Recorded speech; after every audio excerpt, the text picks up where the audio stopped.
Hey everybody, welcome to Inside the Green Room with PV3. This is actually, we're halfway to the century mark. This is episode number 50. Yes, episode number 50. How cool is that? Thank you for listening. Thank you for taking the time, whether you're running, you're walking, maybe you're sleeping. I hope not, because you're not going to be able to take as much in, but thank you so much for being with us. If you missed last week, you missed a treat. Because last week I introduced to you our director of our stage division of Advance Your Reach, a department that has doubled, almost tripled in the midst of our crisis going on in our world, because we do things different than the traditional models and the traditional bureaus that exist out there. We do things a lot different. And I got to introduce you to our director of that entire department, which was cool last week, in episode 49. And I want to encourage you, it's a must listen to episode. It's short and sweet. I think it was like 25 minutes, but it's why the model, the business model of your events and your speaking, both online and offline, are broken, and what you need to do to fix it. And what Blair is doing in the trenches, and what he understands in the trenches, from literally talking with hundreds and hundreds of stages every month and booking dozens and dozens of stages every month for our clients, what he's learning in the trenches. And so make sure you go back and listen to that, because I'm not going to reintroduce Blair in the depth that I did last episode, and the content of last episode was so good. But today, as I shared last week, is Blair and I will be co-hosting some of our episodes. Well, I'll be on here at the beginning, but Blair will be conducting some of the interviews, because he's in the trenches and he's learning things real time. And he doesn't have time for a founder or an owner to try to schedule that, because he wants to get you that information right away, real time. And so like today is one of those episodes. So Blair, welcome today, man. It is your first official episode at number 50, which is kind of cool. That's perfect. Thank you, Pete. I'm happy to be inside the green room with you. Yeah, I kind of teased the episode last week as though it was going to happen last week, but it's happening this week. Blair, this is 7 of the meeting planners that were actually part of our Advance 360 event. And I'm really excited. Like, what has you excited about this episode, and what can our listeners be ready to hear today? Well, you're right. It's 7 of our meeting planners, and they actually joined us for a special event that we called E360i, Events 360i, a week before A360i, to talk about virtual meetings and how they can facilitate and create powerful connections in meetings. And then they came and judged our speak off. So we talked to them about how have they started to evolve their digital events? How have they started to pivot their live physical events to digital? What have they learned, and what are those best practices that they've already started to use with their clients, with their events? And it's really exciting to see kind of the diversity of ideas, the diversity of events that they're doing, and then to talk about how it was different evaluating speakers in a virtual format, and now what they're thinking about when it comes to evaluating speakers for events, and what speakers really need to do and to pay attention to as we're all, pivoting to more digital stages, and sharing some of those tips and best practices that they wanted to share. What a way to start off your first episode. Everybody, y'all are going to get to hear from, 7 different folks. And I was wondering, I was like, I can see why somebody running an event would love this, but you just made it really clear on why a speaker needs to chime in and pay attention as well. Because how you do virtual events and digital events looks completely different than even physical. There's a lot of differences. And so, Blair, I'm excited to dive into today's episode, and I don't think we should wait any longer. I'm going to be learning just like all of you, because what I've asked Blair to do is, when you see an incredible opportunity to serve our Inside the Green Room folks, you do the episode. Don't wait on me. Get after it. And so just like y'all are students and listening to this, I'm also going to be a student in all of those episodes to learn what's going on in the trenches with both events and the speaking industry. So let's dive in. Hello, everyone, and welcome to the Event 360 1 month check in. We are so excited to have you to check in after we've had a crazy time from Advanced 360i heading into A360i, and we wanted to catch up with you all and see how you've taken the tools that we all discussed and learned about and other things that we learned from John Berghoff and how you've started to apply them to your events. We've got two special guests with us today that I'll introduce, and then I want to open it up to all of you to share just how you've been using the tools that we learned and what you would like to share with your success in that with the group. So our first guest is LaVonna Roth. Self, heart, inspire, navigate, exceptional. These words capture the path that LaVonna Roth uses to challenge others in discovering how to ignite the shine in their students, employees, and self. LaVonna will push your thinking and personal reflection to challenge you to grow personally and professionally. Her mission is to help individuals discover who they are, what they can become, and to build self-motivation to see how far they can go. She passionately stretches the status quo in education and invites you to join her. Welcome, LaVonna. Thank you for having me. Hello, everybody. And we also have Dolores Hirschman. Dolores is an internationally recognized strategist and coach. She helps clients clarify their idea worth sharing, design their communication strategies, and implement business growth systems. Her clients become speakers and authors and take their message to larger audience like TEDx and beyond. She works through group coaching, workshops one-on-one, as well as public speaking. Dolores is a writer, TEDx organizer, and participant in TED conferences. She's also our stage agency director for Advance Your Reach. She is a CTI certified and ICF accredited coach and has a business degree from the Universidad de San Andreas, Argentina. Originally from Buenos Aires, Dolores speaks fluent Spanish, English, and French, and lives in Dartmouth, Mass. with her husband and 4 children. Welcome, Dolores. Thank you, Blair, for having me. My pleasure. So, LaVonna, I want to start with you. We learned a lot from Events 360i. We talked about breaking into small groups and how to really engage people in a virtual setting, the art of powerful question design, the science of conversational choreography, and the result of unlocking collective wisdom. Which of these tools or all of these tools have you started using in your meetings, and where have you found success with that? Wow, I would say I've actually been playing and having fun and implementing a wide variety of them. And so one of the biggest things has been the questions have definitely helped me. You know, I'm a former teacher of 10 years, and so developing content curriculum with a flow and some depth has been my wheelhouse. But I will say I felt that through, going through Advance 360 Interactive, that it completely opened me up to how to go even deeper and to set people up even more. And I have a whole brain science background, but just that insight there was really helpful for me. I would also say it's the collaboration, the collective group of being able to come together, because everything I have done has been offline.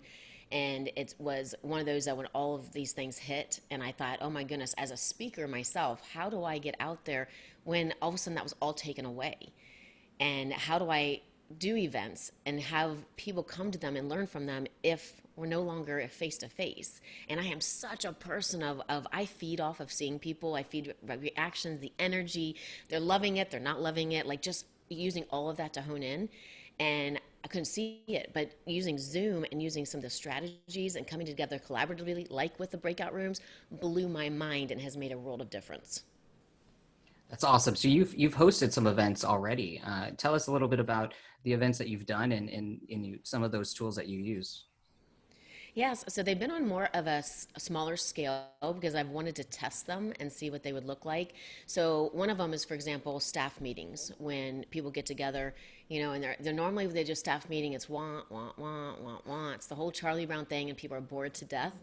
Well, I thought, what if we change this? So I'm actually creating templates that anyone can take and put into a staff meeting, but I'm using what I learned, from Exchange and the event. And so redoing them. And so we're actually creating these templates, but I tested them with some of, like in staff meetings, and people loved them. And I did the breakout rooms and they collaborated together. Like, for example, I'm a lot in the education world. I do corporate too, but in education, one of them was I gave the staff, okay, I want you to think of how you're going to close out the year, because obviously your students are not coming to you and their hearts are broken. The students are, the teachers are. And so what are some of these ideas? What did you do in the past that you loved at the end of the year? And then how could you do that virtually? Like, what could you do that maybe it looked different? And then they brainstormed and they were so excited to close out the year, because all they kept thinking is we can't. And I said, instead of we can't, how could we? and just that mindset. And so it's really cool to watch. And then the other one I'll share with you is I launched my first course that opened up the cart, enrollment was coming in, and 6 days into it, quarantine hit. And I went, no. And I was going to pull it off. I was just like not going to do it at all. And I had others convince me, said, no, what a great opportunity to collect data, get testimonials, go through everything to see how it goes. And my students have loved it. So I wanted to do a graduation, which would have been virtual anyway. But with what I learned from everything from that event, it allowed me to make it so much more fun. So for example, and this is going to pull a lot of what we learned together, but let's say it was on a Saturday, because it was. On Tuesday, I sent out an email that said, collect a roll of tape, 5 pencils, and get your printer warmed up with ink. And then on Thursday, I sent the props to print out just like you all had done, but you sent them in the mail. I just had them print them out. And then they were to cut them out, tape them to the pencils. That was what the pre-work was, but they just didn't know what for. And then in that same email, they also got virtual backgrounds that had graduation caps sitting on their head. So they downloaded their virtual background because they were celebrating, graduating. And then I did like breakout rooms where they shared. They went and grabbed an object and talked about what that object meant to them. And then on a mug, the last thing I'll share is on the mug, they put a quote or a word that meant something to them. And then we all shared them and we held them up and we took a screenshot, a mug shot. So it was just such amazing time. That's awesome. So you use props, you got people engaged in a physical way, not just virtual, and you created opportunities for them to share on social, to spread the word that made it fun and not like your typical, like, I'm at this event today. Like it gave them something to share with their friends that was a little bit more fun and meaningful. That's awesome. And Dolores, you've been interviewed a lot in the last couple of months, as well as doing a lot of your own coaching and other things virtually. How have these tools helped or expanded your practice, and what have you seen in your interviews that have worked well in this space? Yes, and Lavon, I love the way that you've integrated the learning. One of the things that I love about John's presentation and just seeing Pete on A360 is that how much of a mindset this virtual world is. Many years ago, I was a director of online learning for a nonprofit. This is 1998. And I remember being interviewed by a magazine and they said, will teachers ever become obsolete? At that time, I was leading a project that was bringing virtual learning, 1998, into high schools. And we were teaching entrepreneurship through online platforms. Again, like we had the problem of the bridging the digital gap, right? Like people didn't have computers. Schools didn't have computers in the US. And I said to them, no, absolutely not, because learning requires exposure to the information, digestion of the information, and integration of the information. And so to answer your question, Blair, like a lot of the work that I do, whether I'm in an interview or with my coaching, is spending a lot less time in the sharing of the information and a lot of time in the digestion and encouraging the integration. And so John shared a lot of tips, whether it was the breakout rooms or just modeling how he ran that meeting those 2 days, where he was consistently tapping into the chat and reading what the chat was saying and integrated into the conversation. One of the things that the challenging things for presenters or facilitating virtual groups is giving the microphone to the participants, because it's always kind of like a risky move if you don't know who they are, or they're like just a guest that just are participating that day. So the idea of all of John's kind of tips on how to kind of manage that giving of the microphone with very specific questions and like literally planting the language that you use so that you are kind of like able to not let someone go loose and take on the whole time, but also replacing that giving of the microphone by giving them a microphone through the chat, which has zero risk, but accomplishes the same process of digestion, meaning someone asks a question and you verbally answer that question. So that dance of digestion by the Socrates style is pretty powerful. Absolutely. Making an event interactive is such an important part of event planner's job. And in a physical sense, it might seem easy, but we forget that in a virtual sense, it might actually open up new opportunities for interaction of people who might be afraid to raise their hand, might be afraid to stand up and feel all the eyes on them in the room. So that's a really great point, that chat really enables them to do that. And that makes me think about accessibility. You know, we talked about this at Events 360i. Lavana, you have a background in special education, so you understand how accessibility can affect education and students learning. But how is the virtual experience, you know, made you rethink about accessibility in the event space as well? I feel like what similar to what Dolores was saying is that I feel like we actually have an opportunity to make a greater connection than before. You know, accessibility, especially if you think about events, how many people could not afford to come even to an event, but now they can. You know, you can pop on in your own home and you save the money that you would have spent otherwise. So I think the accessibility from a financial piece is huge. I also think that, you know, you can easily get lost in a big room, you know, as a participant, and people see you, but do you actually get really interaction? Well, the breakout rooms, you know, whether it's a wisdom circle or some other technique you're using, it's brilliant because now you actually have it. And I'll do full disclosure here. People think because I'm a speaker, they think I'm a high extrovert. I'm actually an ambivert and probably lean more towards the introverted side, which means I recharge alone.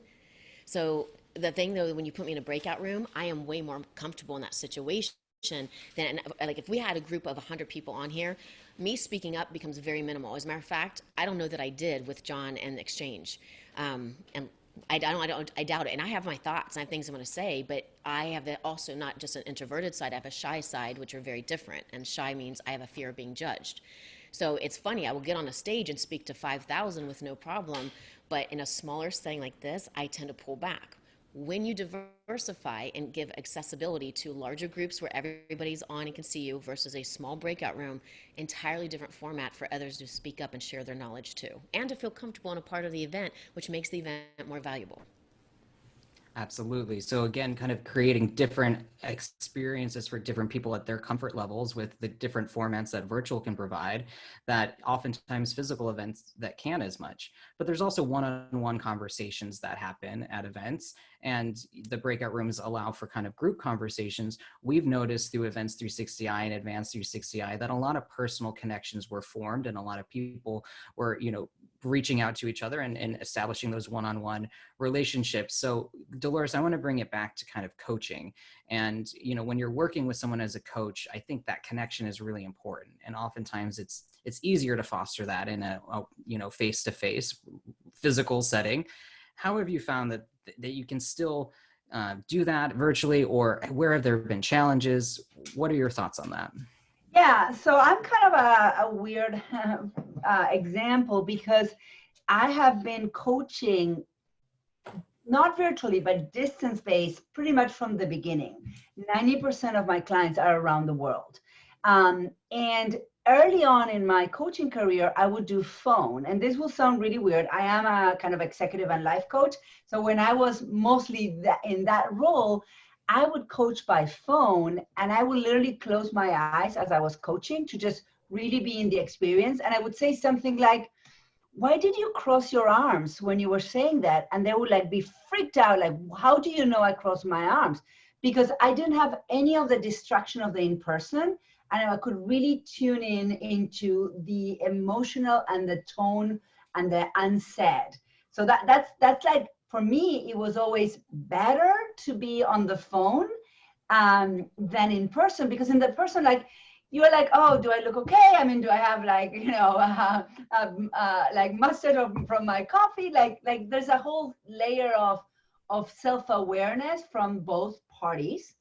Even when you're trying to be professional, that kind of removes. Now, when we translate that into video, I really have found, because in my role as a coach, as a emotional coach, but strategic coach, I find that I have clients who live 10 minutes from where I live who prefer to meet virtually. They've met with me once in person and said, no, let's do virtually. Why?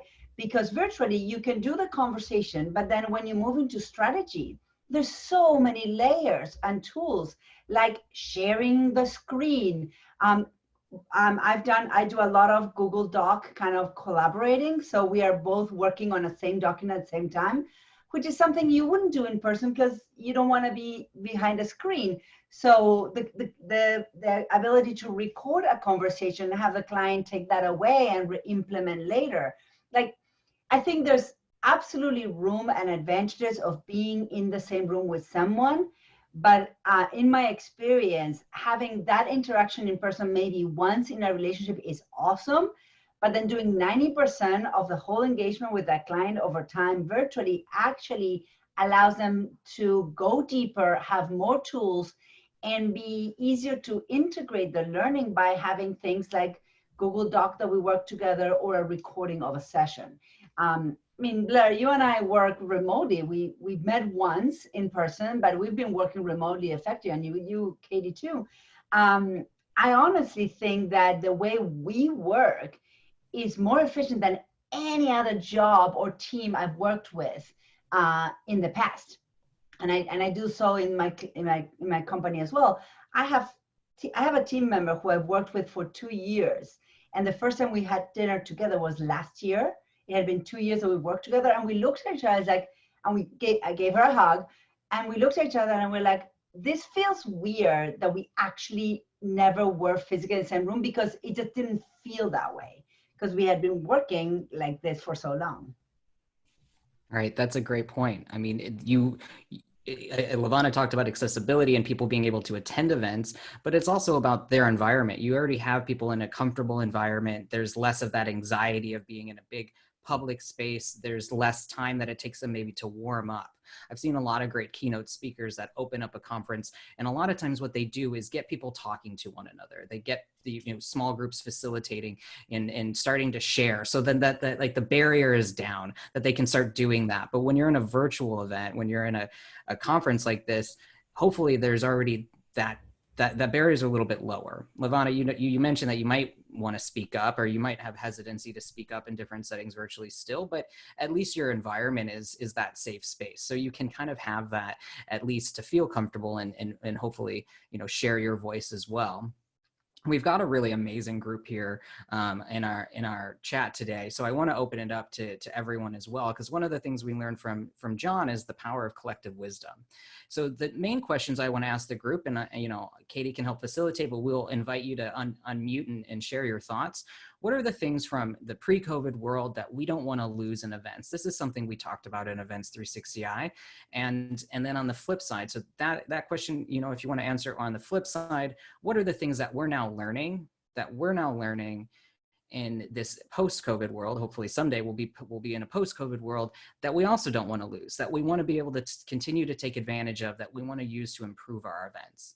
So it looked like Leah was ready to go. Leah, I know you've got a big event coming up. What are your thoughts on this, and what tools have you used already? Well, interestingly, after watching Advance 360, my event was April 23rd and 24th, and it was supposed to be live.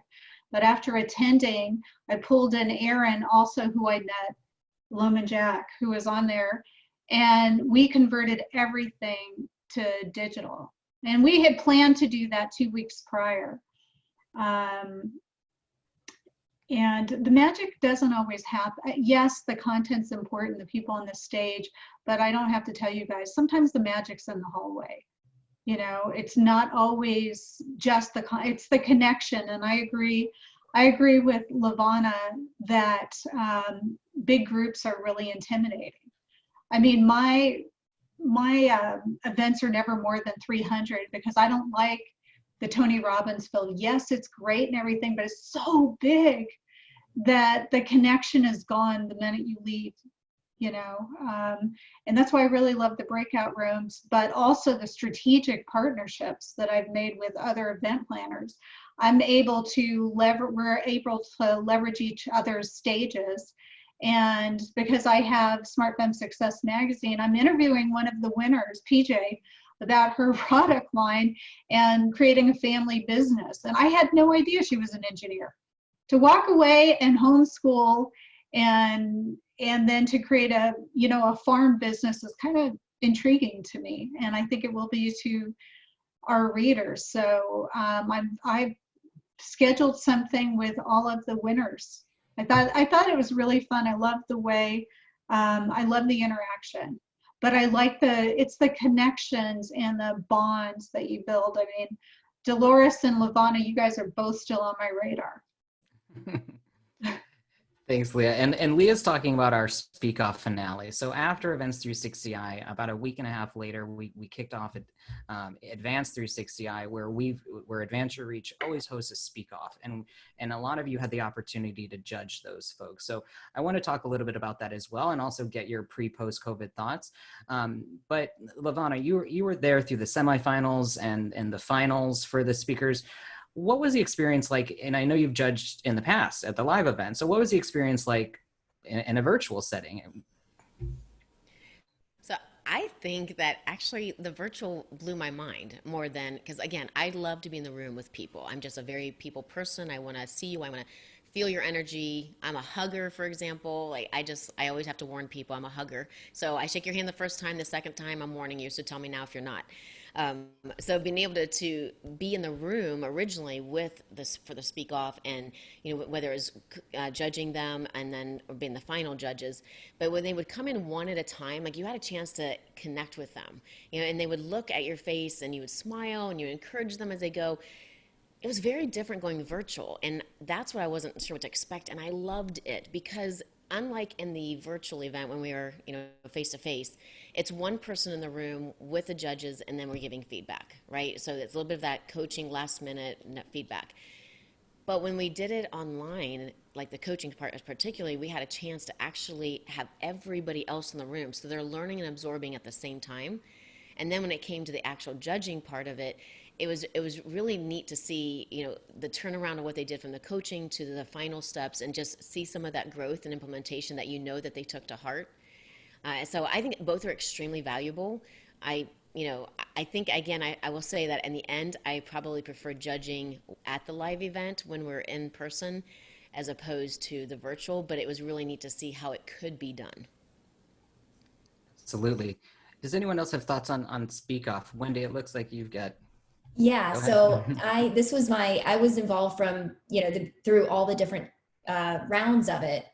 First of all, it was incredible experience, and I was shocked at how exhausted I was afterwards. Like, I was exhausted, but I was also like just blown away at the power of the speakers and what they were saying. And being in the semifinals to the finals, I had the opportunity to see a lot of the same people. So to see what they did with that coaching, kind of like Lavana said, and how they just stepped up their game to that next level was really exciting to see.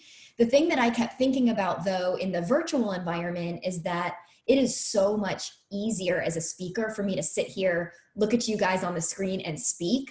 But for the speakers to actually be on stage, feel the nerves, feel the lights, I feel like on their end, that's a piece that they were missing, that we weren't able to actually judge them on. Like, they could have delivered an amazing, like, I know me, like, I'm here, I'm talking, I'm fine. When I'm on stage, like, you don't see it, but like, I am shaking, my heart is pounding. And so how does that affect them going forward? Which, I mean, not to focus on the negative, but I think when you're thinking about a Speak Off and people that are winning stages, that's a big component that we weren't able to judge on. And I don't know how you could ever recreate that virtually, but I think that was kind of a component that, unfortunately for the speakers, they didn't have that opportunity to experience that as well. Right. It's I think if you've had the experience speaking on stage, you work with speakers, that it's a lot different being in front of a camera. It's a lot different than being in front of an audience and letting like kind of your whole body, embody the experience. And so I totally see what you're saying, Wendy, is that we didn't get to evaluate them in the same way. It did give them some advantages, though. I think I was in one of the rooms with Lavana during semifinals, and she noted afterwards that it felt like maybe the speaker was using a teleprompter or maybe reading something. So it's definitely a different experience. And I think what I hope the speakers took away from it is that just because you have additional tools doesn't mean that your speech should be less authentic, that you should lean on those. Because the best speaking, you know, typically comes from people just speaking from their heart. It's not completely memorized. They know the points they want to hit, but it's not word for word. They kind of allow that space to really react to the audience, to tell their story in maybe a different way or go a different direction. And I think it's hard when you're in front of a camera and people are muted and you don't have even that reaction other than some heads nodding like right now to know if you're really connecting or if things are hitting home. So yeah, thanks, Wendy. I think that's a really great point. But also the speakers had the opportunity to do this format because it might be a while before they're on a stage in that same physical sense. And they're probably going to get a lot more opportunities in front of a camera, at least in the near future. Well, and at the same time, for those that did have those extra nerves and things like that, I think that it allowed them the opportunity to step up their confidence. So they feel a lot more confident now than, you know, if somebody got up on stage and just totally bombed and just the nerves got to them, you know, they have the potential to be discouraged and maybe not want to move forward, but like they did great. And so now they have that confidence to continue moving forward, and being on virtual stages is only going to make them that much stronger when they do get on stage, because their confidence is just going to keep increasing. Absolutely. Blair, you made a good point there, that I think it's important in this conversation with meeting planners. And John touched on this back when we did those 2 days, and it's the responsibility of the facilitator of gently, but in a very assertive way, made a non-negotiable that the camera needs to be on. Because I think there's this tendency, like you just said, Blair, the fact that you have some tools doesn't mean you should use them, whether you're a presenter or you're just a participant, right? But you would never, ever sit in an auditorium like this. You just wouldn't, right? And so that is kind of a learning curve that we, the facilitator and the presenters, need to kind of teach and train participants. And I think Zoom now allows you that if you are not on camera, you'll be hidden, like nobody will know that you're there, which I think is a great tool, because you can be a listener, but you wouldn't be in the grid, right? Your name wouldn't be there. But if your camera is on, you would be in the room. It's almost like you can be in like the outside curtain, or you are in the actual room where the action happens. And there is a choice of being a listener, but that means you don't get a chance to play.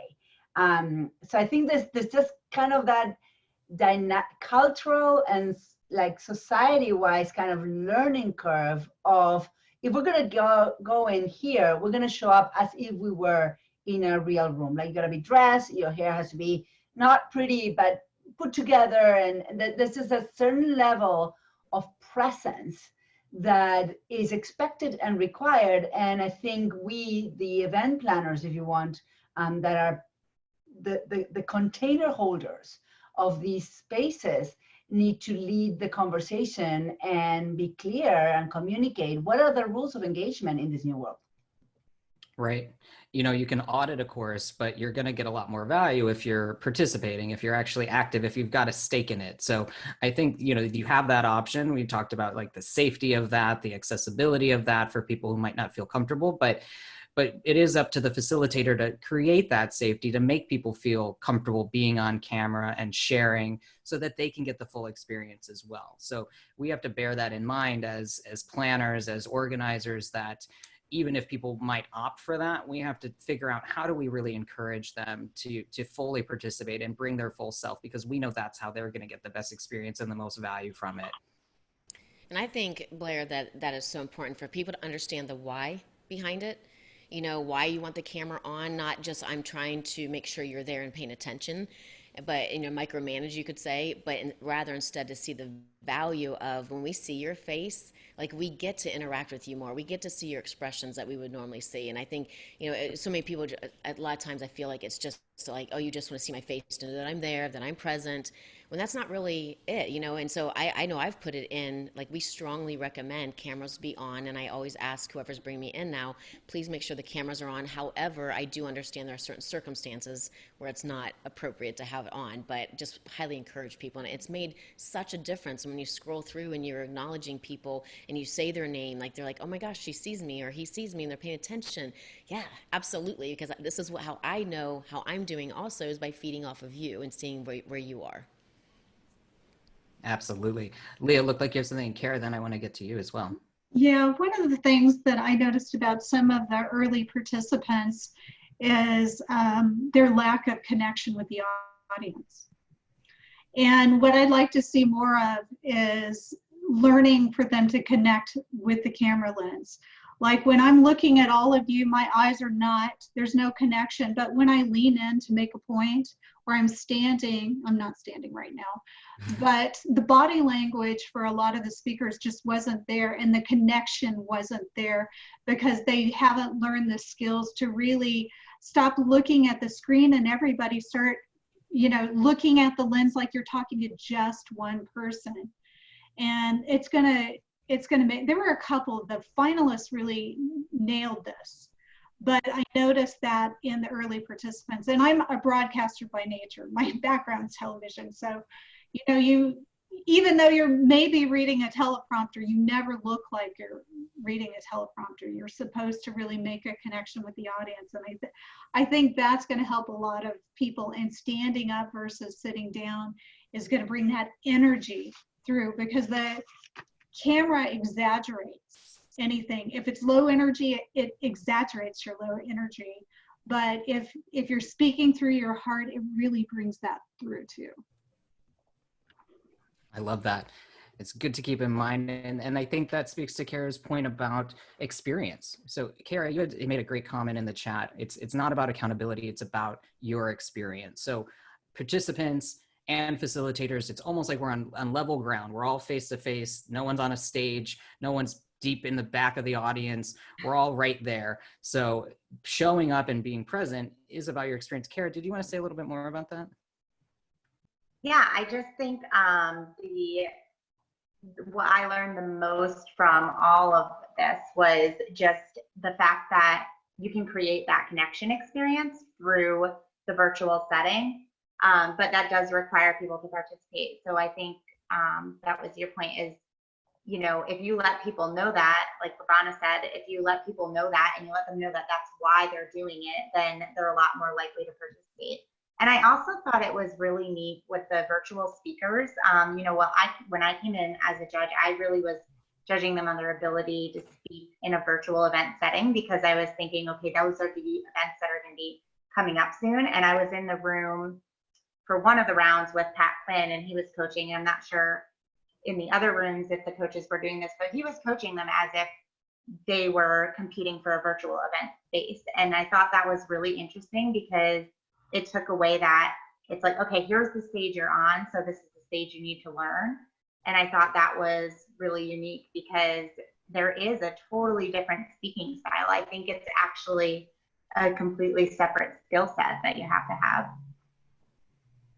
That's right. That's right. And like Leah was just mentioning, that the art of speaking to the camera and still making that connection is something that we can foster in speakers in this digital world, as well as how they do that on stage. And because it's a very different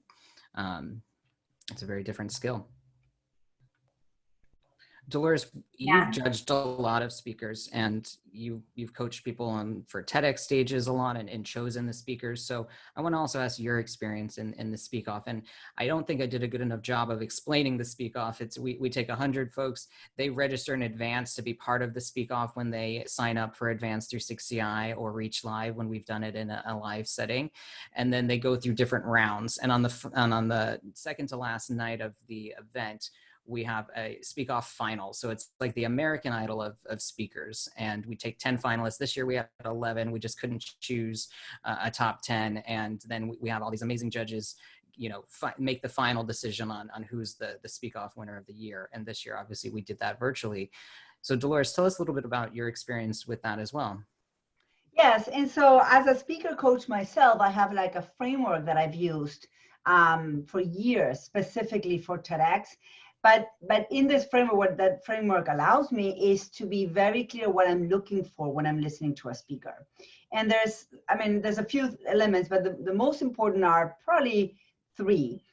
Number one is, how does the speaker meet the audience where they are, which is at the first minute?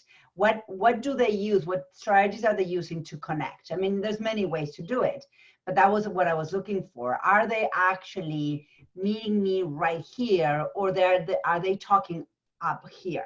Because the thing that most speakers do is they come in, they have such great knowledge about a specific topic, and they can't wait to share that knowledge with you, right?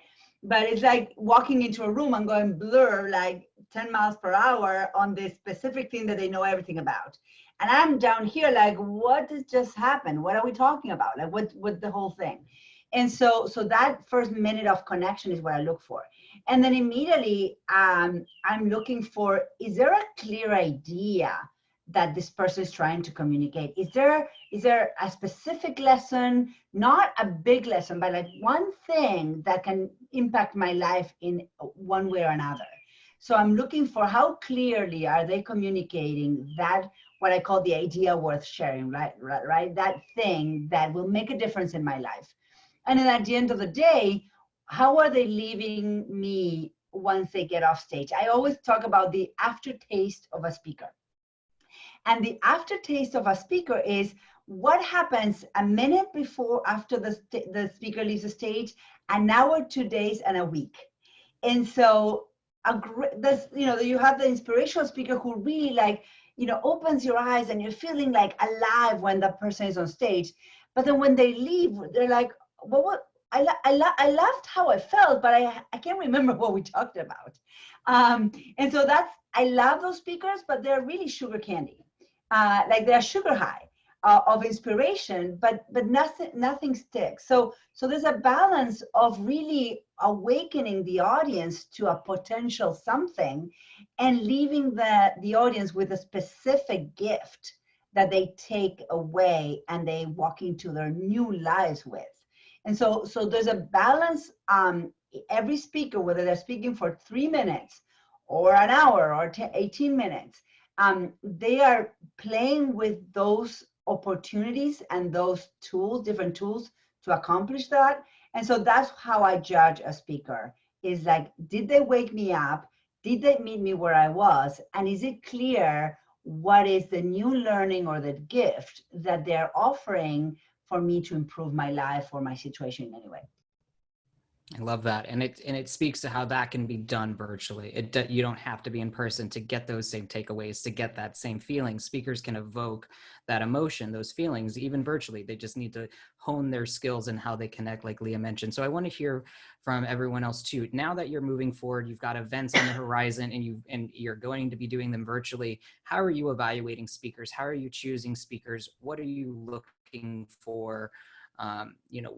What are the tips that you would share for people who are now, putting themselves forward as a speaker in this digital world?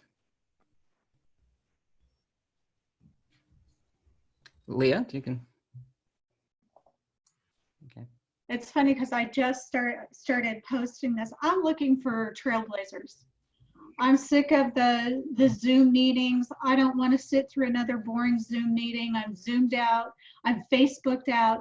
I want fresh ideas. I want trailblazers. I don't want people that are pack followers. And I want tangibility. To piggyback on Dolores, if you're going to come to my audience, I want to know what the value is. I don't want pie in the sky. I want real results. I'm looking for the people that really have the magic. They know what they have and they can deliver, and it's not an unfulfilled promise. Absolutely. And if they're willing to share, I'd love to hear from Susie and Liza as well. Either what are your thoughts on what you want to take from the pre-COVID world and continue to make sure we do it with excellence? What do you want to take from what we're learning now and make sure we continue to do that? Or how are you evaluating speakers? What are you looking for now? Or what are you always looking for that now you just need to see in a virtual way? Liza? Yeah, I'm actually looking for speakers who I know that's going to make a massive impact to the audience. And so I know that live, it's different. However, virtually, if they can still provide that same impact and they're able to communicate that message, and also depending on like who I'm working with and what type of summit or what type of event virtually, then I'm looking for specific speakers to where depending on that theme, they're able to still provide that experience as a speaker and really having to connect with them. So usually I base it on like if they're a good fit. And then also another thing is if their message is being communicated clearly. And then the third one too, when they tell their story, whatever it is that they're offering, whatever advice that they're providing, that the audience who are attending this virtual summit or virtual event, that they are able to still get that message. And yeah, so I like, for example, I do have a summit that's coming up and I'm looking for specific speakers. And from there, I'm having to like really find the right one that's a good fit for that event. Absolutely. Susie, what are your thoughts? Well, actually, I'm working on some challenges and some virtual summits. And so I'm just trying to align the different speakers for the different topics. And also, I'm working on some events where I'm trying to approach groups like large Facebook groups that would want someone, an event planner, to come in and take over their event needs, because a lot of times people equate virtual to free. And so a lot of people think, oh, well, this is a no-brainer. We'll just go online, right? And I think we've seen with 360 that's just not the case. You know, you do have to have intention and you do have to have planning if you really want the results. And so it's making those bridges and building that value to the end user is what I'm seeing. Right. And finding the right resource for getting the right speakers for these events, when often people are considering budgets a little bit differently. They're not investing as much as they have in physical events. So that can cascade to speakers as well. Dolores, we work with a lot of speakers who haven't ever been paid a keynote fee. Wendy, did you want to share? Yeah. Oh, I was just gonna add on. I'm kind of curious, and I don't mean to deter the conversation, but with what Susie was just saying, like, you know, I've been speaking with clients and prospects, and it's like, it doesn't have to be free. Like, your information is valuable, and you would never, or not never, but most of the time you're going to charge someone to come to an event. And even though you have, in that case, excuse me, even though you have the overhead of the venue and the food and the beverage, and they're coming, yes, for the experience, but for that content. So I was just kind of curious if you guys share that feeling that like you don't necessarily, that you don't have to offer a free pass. Sorry. Go ahead, Dolores. Yeah, so Wendy, I definitely, I want to, Blair was talking about speakers and resources, and Wendy, you're talking about value and participant value. And I think I want to address some things that I've been seeing out there, which I never thought about but maybe it's a useful tactic for many of you, and is creating an event, let's say that it's free, but that there's a paid version, right? I'm actually doing a workshop next week where there is free, but there's some specific things that are only for those who paid. And one of the strategies that I participated in someone else's event a few weeks ago was that it was a free event in a Facebook group, but if you wanted to be in the Zoom, you had to pay extra, which I think was brilliant, because basically it's a free thing. You can consume it on the Facebook group with thousands of people, but for this amount of money, you are sent to the Zoom account, the Zoom link. And what, you know, guys, what happens in the Zoom? in the Zoom, you get to ask questions to the presenter in the chat. You might get upgraded to panelists and actually be on camera and ask a question, while the Facebook group people can just watch and comment, but the presenter never gets to the Facebook comments if there's a lot of people in the Zoom. So I think that was a great strategy to address some of that, okay, free or paid. And that way you don't even have to decide. You can do it for free, get a whole lot of traction, but have it paid for those that really want the experience. And as far as the speakers, so yes, AYR has a stage agency, and we're working with about 50 clients right now.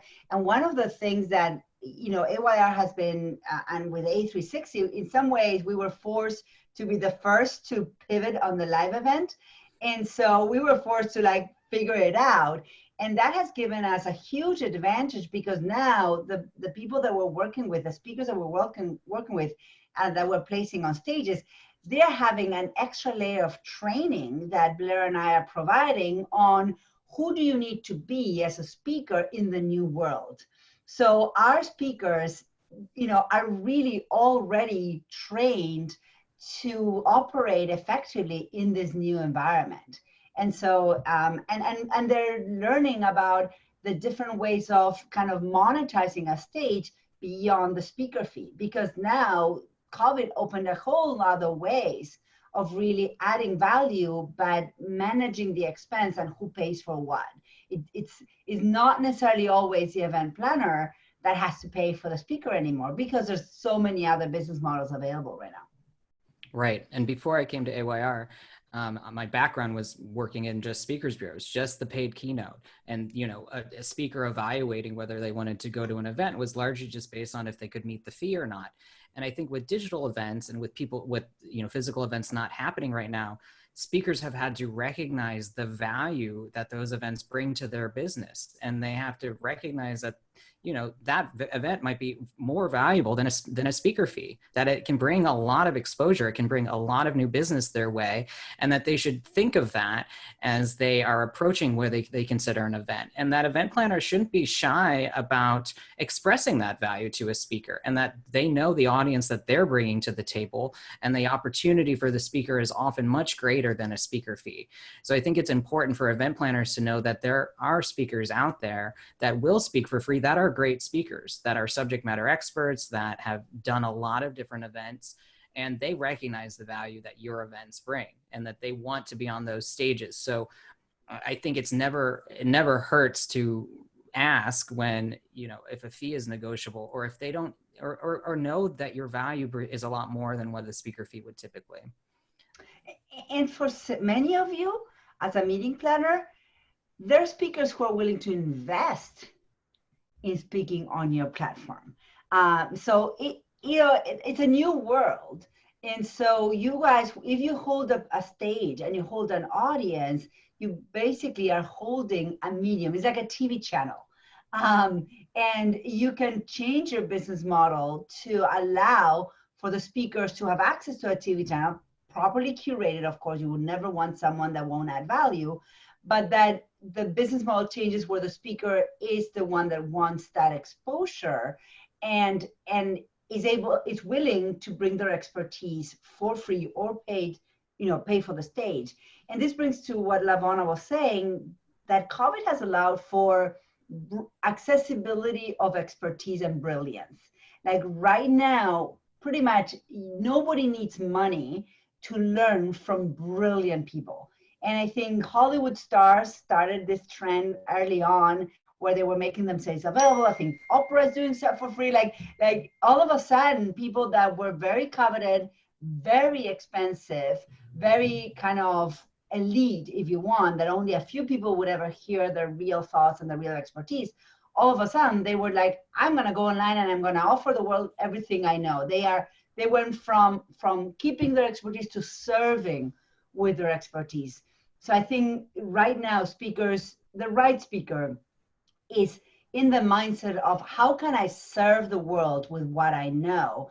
And you guys are the vehicles for those people to really have an impact. And I think that's kind of the beauty of your role right now, and the huge responsibility to touch as many people as you can by bringing brilliance out into the world.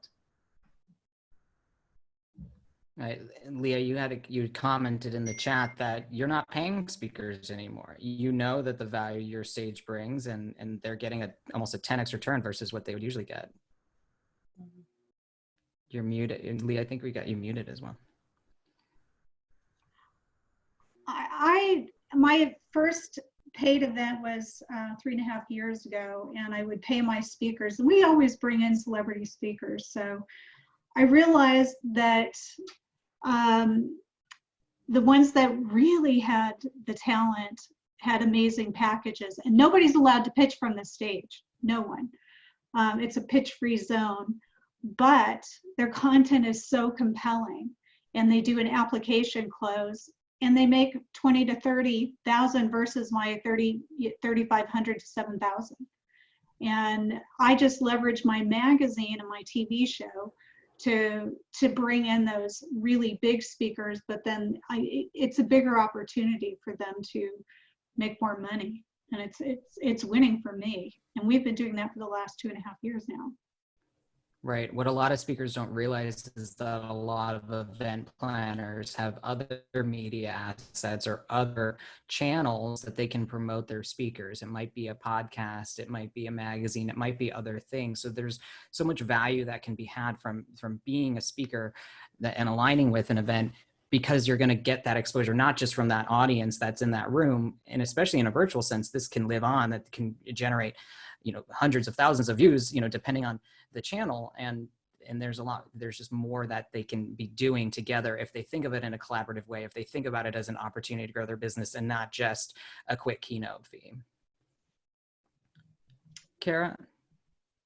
Yeah, I think also in the virtual space, how you were asking what we're looking for, the format with AYR was very interesting because they had you break out and do an activity. So I think that speakers that have something tangible to offer and an actual action that you can do during the event, that's always been valuable, but it's going to be even more valuable in the virtual world. And so there's a really easy, without selling from stage, kind of quick self-promotion they can do by offering a worksheet that's part of a bigger product or some kind of task or activity for people to do that gives them a preview into what their larger offer is. It's just a very easy way to sell from stage rather than the traditional way. So it kind of opens up more opportunities.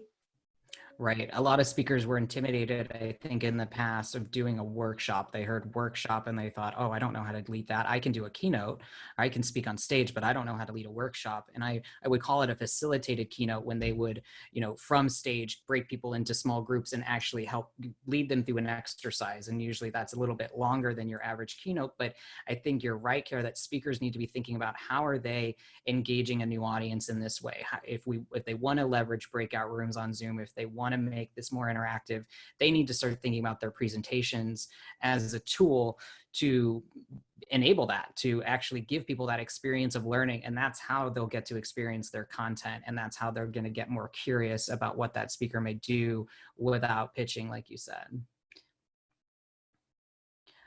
Well, I want to thank you guys all for joining us today. This is basically our first episode of Inside the Green Room Live, and be sure to subscribe to the show to get your tips for event organizers and speakers weekly inside our personal green room at Advance Your Reach. You can subscribe wherever you listen to podcasts Inside the Green Room with PB3. I'm not PB3, I'm Blair Bryant Nichols, but Pete Vargas is our main host, and he'll be sharing more episodes with you all soon. If you'd like more information about anything that we discussed today, or accessing speakers that can bring a lot of value to your events and recognize the value that your events bring, feel free to email me. I'm at blair@advanceyourreach.com, and you can find us all the time at InsideTheGreenRoomPodcast.com. That's InsideTheGreenRoomPodcast.com. I want to thank our Dolores and Lavana for kicking us off today, and our amazing group of meeting planners who joined us in this discussion. We had a truly powerhouse group of folks here, and I hope that you all realize that your events matter. And if you're listening to this on our podcast, to join our Facebook group, Your Events Matter, and we will see you then, and we'll see you in the future.